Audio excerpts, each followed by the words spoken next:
হরে কৃষ্ণ। সমবেত সুনাগরিক, দেশপ্রেমিক, রাষ্ট্রবাদী ভদ্রমণ্ডলী, আমার অতি প্রিয় ছাত্রছাত্রীবৃন্দ, আপনাদের সবাইকে আমি পশ্চিমবঙ্গ সরকারের পক্ষ থেকে রাষ্ট্রবাদী দেশপ্রেমিক অভিনন্দন জানাই। ইতিমধ্যে আমাদের তিলোত্তমা কলকাতা অর্থাৎ সিটি অফ জয়, এই শহরের অনেকগুলি সরকারি প্রাথমিক এবং উচ্চ প্রাথমিক বিদ্যালয় আমাদের আজকের যে মিড ডে মিলের পৌষ্টিক আহার অন্নামৃত ফাউন্ডেশন তথা ইসকন দ্বারা পরিচালিত বিতরণ শুরু হয়ে গেছে। যারা আজকের এই কর্মসূচিতে আমার অতি প্রিয়, আমাদের আগামী প্রজন্মের ভবিষ্যৎ সুকোমলমতি ছাত্রছাত্রীরা এই পৌষ্টিক শুদ্ধ সাত্ত্বিক আহার গ্রহণ করলেন, তাদের সকলের প্রতি আমার ভালোবাসা এবং শুভাশিস থাকল।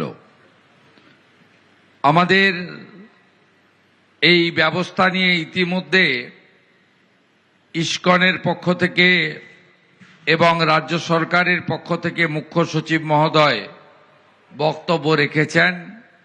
একটি লঘু ফিল্মের মাধ্যমে আপনারা পুরো প্রক্রিয়া দেখেছেন এবং তারা কিভাবে অত্যন্ত সুন্দর স্বচ্ছতার সঙ্গে তাদের যে সেবাভাব তার মধ্য দিয়ে এই কর্মসূচিতে রাজ্য সরকারের সঙ্গে যুক্ত হয়েছেন, সেটা আমাদের দেখিয়েছেন। আমি বিশেষ করে দয়ারাম প্রভু এবং যুধিষ্ঠির প্রভু সহ আমাদের শ্রীলা প্রভুপদের আদর্শে প্রতিষ্ঠিত ইসকনের সমস্ত ব্যবস্থাপকদের, সন্ন্যাসীগণকে, প্রচারকগণকে এবং সহযোগী বৃন্দকে সবাইকে আমি হরে কৃষ্ণ মন্ত্রের মধ্য দিয়ে ধন্যবাদ এবং কৃতজ্ঞতা জ্ঞাপন করি। আমাদের মধ্যে আছেন কৃতি প্রধান শিক্ষক, রাজ্যের স্কুল এডুকেশন সহ 3টি দপ্তরের গুরুত্বপূর্ণ মন্ত্রী, আমার সতীর্থ সম্মানীয় দীপক বর্মন মহোদয়। তাকে আমি ধন্যবাদ জানাই যে ক্যাবিনেট বা আমাদের ইচ্ছাটা তিনি অতি দ্রুত সম্পন্ন করেছেন, তাকে এবং তার টিমকে ধন্যবাদ জ্ঞাপন করি। আমাদের মধ্যে রাষ্ট্রমন্ত্রী শিক্ষাবিদ কৌশিক চৌধুরী মহোদয় রয়েছেন, তাকেও ধন্যবাদ। আমাদের মুখ্য সচিব মনোজ আগরওয়ালজি রয়েছেন। আমাদের সরকারের ইচ্ছা, ক্যাবিনেটের সিদ্ধান্ত, বাজেটের ঘোষণা তিনি তার আধিকারিকদের নিয়ে দ্রুত সরকারি নিয়মের মধ্যে পূরণ করেছেন, তাকে বিশেষভাবে ধন্যবাদ। মুখ্যমন্ত্রীর পরামর্শদাতা আইএস ডক্টর সুব্রত গুপ্ত আছেন।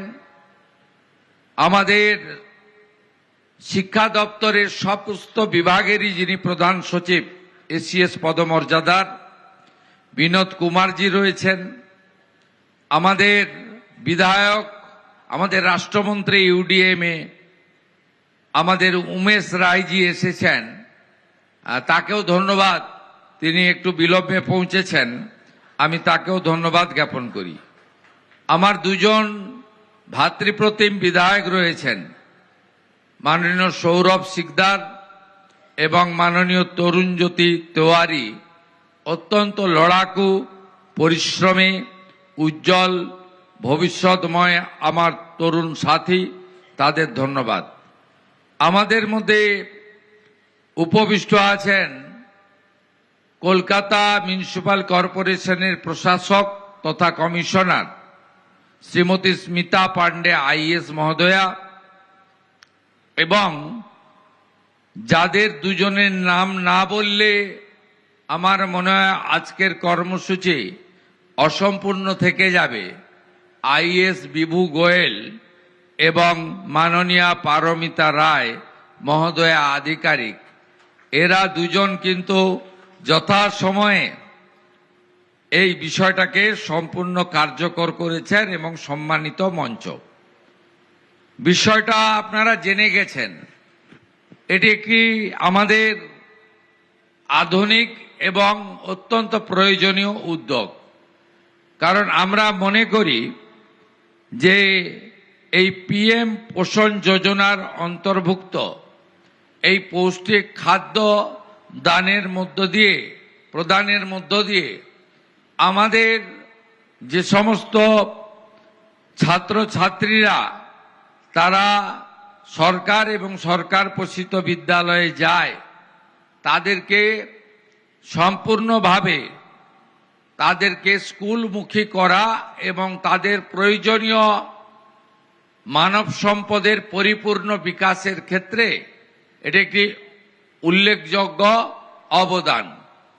এই মিড ডে মিলের কনসেপ্ট এবং আমাদের যে ড্রপ আউট বন্ধ করার জন্য ভারতরত্ন প্রয়াত অটল বিহারী বাজপেয়ী প্রাক্তন প্রধানমন্ত্রী প্রথম তিনি মাথায় এনেছিলেন যে কেন বিশেষ করে অর্থনৈতিকভাবে দুর্বল পরিবারের বাচ্চারা স্কুলে অ্যাডমিশন নিচ্ছে, তারপরে কন্টিনিউ করছে না, ড্রপ আউট করছে। এইটা যখন ভারতবর্ষে অর্থনৈতিক সমীক্ষা হয়, দুটো কমিশন বসানো হয়েছিল, তারা রিপোর্ট দিল ভারত সরকারকে যে এর মূল কারণ হচ্ছে সকালবেলা ব্রেকফাস্ট অধিকাংশ অর্থনৈতিক দুর্বল পরিবারে হয় না। তারপরে তাদেরকে খুব তাড়াহুড়া করে, আগে এত রাস্তাঘাটও ছিল না, এত পরিবহনের ব্যবস্থা ছিল না, 3 কিলোমিটার 4 কিলোমিটার হেঁটে তাদেরকে বিদ্যালয়ে অনেককে যেতে হতো। গ্রামের দিকে তো বটেই, আরো লম্বা আছে, 5 কিলোমিটারও হাঁটতে হয়, সাইকেলে যেতে হয়, বা বাবা মা পৌঁছে দেয়, এমন আছে। তার ফলে দেখা গেছে যে 100 জন যদি ভর্তি হয়, তার মধ্যে 50 জন পরীক্ষায় বসছে বা ক্লাস 1 থেকে 4 কমপ্লিট করছে, বা 4 থেকে 6 কমপ্লিট করছে, বা 6 থেকে 8 কমপ্লিট করছে, বা 8 থেকে 10 কমপ্লিট করছে, বা 10 থেকে 12 কমপ্লিট করছে। 50% বেশি ড্রপ আউট হয়ে যাচ্ছে। এই ড্রপ আউট হয়ে যাওয়ার মূল কারণ হলো গ্রামীণ এলাকা বা অর্থনৈতিক দুর্বল এলাকায় বাচ্চাদের ক্ষুধা, তারা খিদে পেয়ে যায় এবং তারা স্কুল থেকে এসে চলে যায়, আবার আসা বন্ধ করে দেয় ধীরে ধীরে। তাই মহামানব ভারতরত্ন অটল বিহারী বাজপেয়ী তিনি ধীরে ধীরে সর্বশিক্ষা অভিযান, সমগ্র শিক্ষা অভিযান এবং নানা ধরনের কর্মসূচির মধ্য দিয়ে এই বিষয়টাকে এগিয়ে নিয়ে যান।